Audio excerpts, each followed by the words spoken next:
পথ নিৰ্মাণৰ নামত সৰুপথাৰ সমষ্টিত ব্যাপক অনিয়ম সংঘটিত হোৱাৰ অভিযোগ উত্থাপিত হৈছে। চৰকাৰী আঁচনিৰ পুঁজিৰে নিৰ্মাণ কৰা পথত কম পৰিমাণৰ সামগ্ৰী ঠিকাদাৰে ব্যৱহাৰ কৰাৰ অভিযোগ ৰাইজৰ। বিধায়ক বিশ্বজিৎ ফুকনৰ সমষ্টিত ঠিকাদাৰৰ মৈমতালিৰ বাবে পথ নিৰ্মাণত বিসংগতি হোৱাৰ অভিযোগ উত্থাপন কৰিছে ৰাইজে।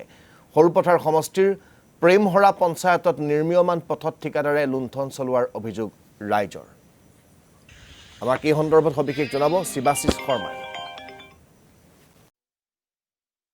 নিশ্চিতভাৱে চাওক, সন্মুখত ২৬ৰ নিৰ্বাচনলৈ কেইটামান মাহ আৰু আমি উপস্থিত আছোঁ প্ৰেমহৰা পঞ্চায়তৰ অন্তৰ্গত ২ নং প্ৰেমহৰা গাঁৱত। এটা জৰাজীৰ্ণ পথ মোক সতীৰ্থই দেখুৱাব।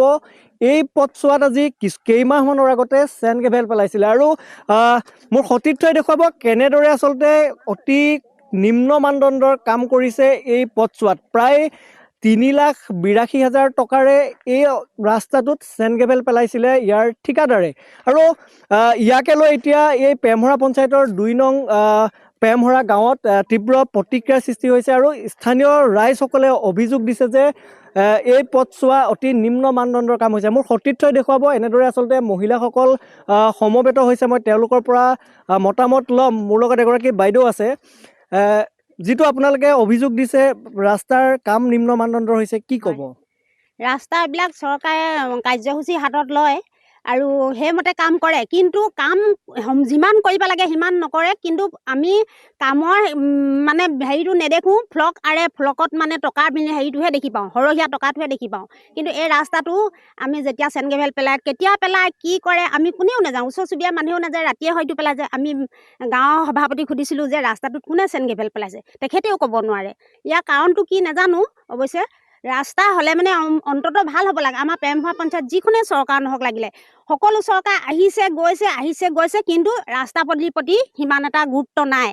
কিন্তু আমি ভাবোঁ আমাৰ বাৰিষা দিনত কেনেকুৱা জৰাজীৰ্ণ অৱস্থা, ল'ৰা ছোৱালীয়ে স্কুললৈ যাবলৈ কৰিবলৈ আৰু পেচেণ্টবিলাক কাৰোবাৰ বেমাৰ হৈছে ৰাতিয়ে 108 কিন্তু আমাৰ পঞ্চায়তত সোমাবলৈ ইচ্ছা নকৰে। তেনেকুৱা এটা অৱস্থাত আমি ভাবোঁ হ'লে মানে সম্পূৰ্ণ হ'ব লাগে। আমাৰ বিধায়ক মহোদয় আহিছিল, প্ৰতিখন হেৰিতে আহিছে, চিলাৰা স্কুললৈ আহিছে আৰু ক'ত কৈছে যে প্ৰেমহৰা পঞ্চায়তটো বহুত পিছপৰা দেখিছোঁ। গতিকে তেখেতলোক এইবাৰ প্ৰেমহৰা পঞ্চায়ত উন্নত কিন্তু কেতিয়া উন্নত কৰিব? কালিলৈ পৰহিলৈ ইলেকশ্যন আহি আছে। ইলেকশ্যনৰ আগততো সেই কাম কৰিব লাগিব ন। আমি তেতিয়াহে আমি ৰাইজে কিবা এটা আকৰ্ষিত হ'ম। আৰু হেৰি মহোদয় অজন্তা বাইদেউ কৈ থাকে, প্ৰতি আমি মোবাইলত বা টিভিত দেখি থাকোঁ যে প্ৰেমহৰা বিশ্বজিৎ ফুকন ডাঙৰীয়াৰ যোগেদি সৰুপথাৰ অঞ্চল গাঁৱে ভূঞে বহুত উন্নত হৈছে। কিন্তু আমাৰ আকৌ গাঁওবিলাকত উন্নত আমি এতিয়ালৈকে দেখিবলৈ পোৱা নাই।